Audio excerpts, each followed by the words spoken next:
For the first time in more than 50 years, humans are going back to the moon. And this time, Europe is part of that journey.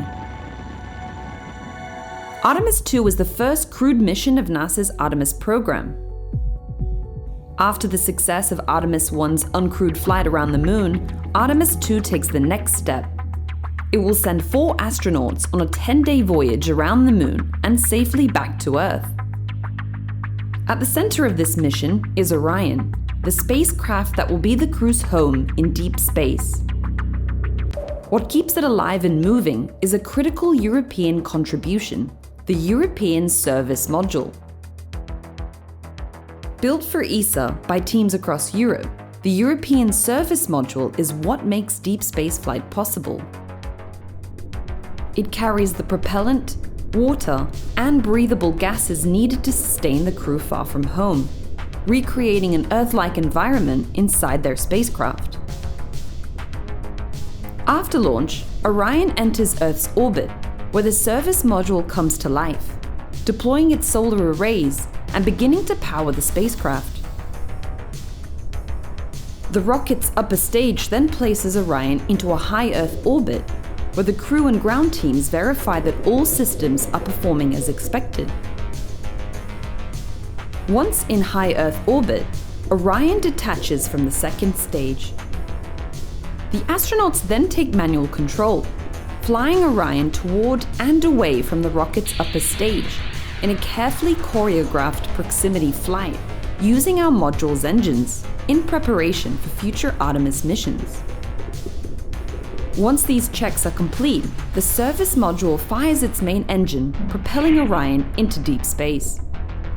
This marks the start of a 4-day journey to the moon. Throughout the flight, the module keeps the solar panels optimally positioned to generate power. The crew then travels over 7,000 kilometers beyond the moon, becoming the first humans to lay eyes on the lunar far side in over 50 years.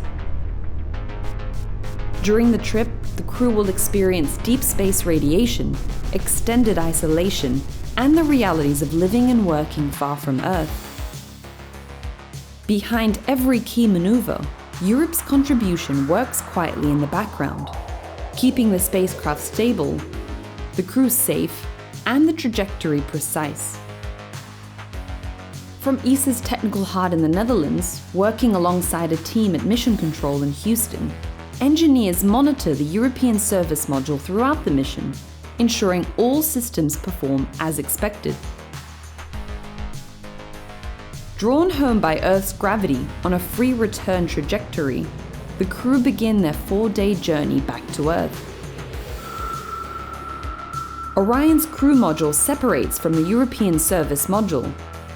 Having completed its role, the module burns up in Earth's atmosphere.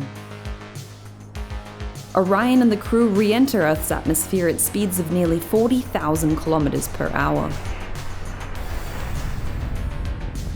Parachutes slow the speed of the spacecraft, and Orion splashes down in the Pacific Ocean off the coast of California.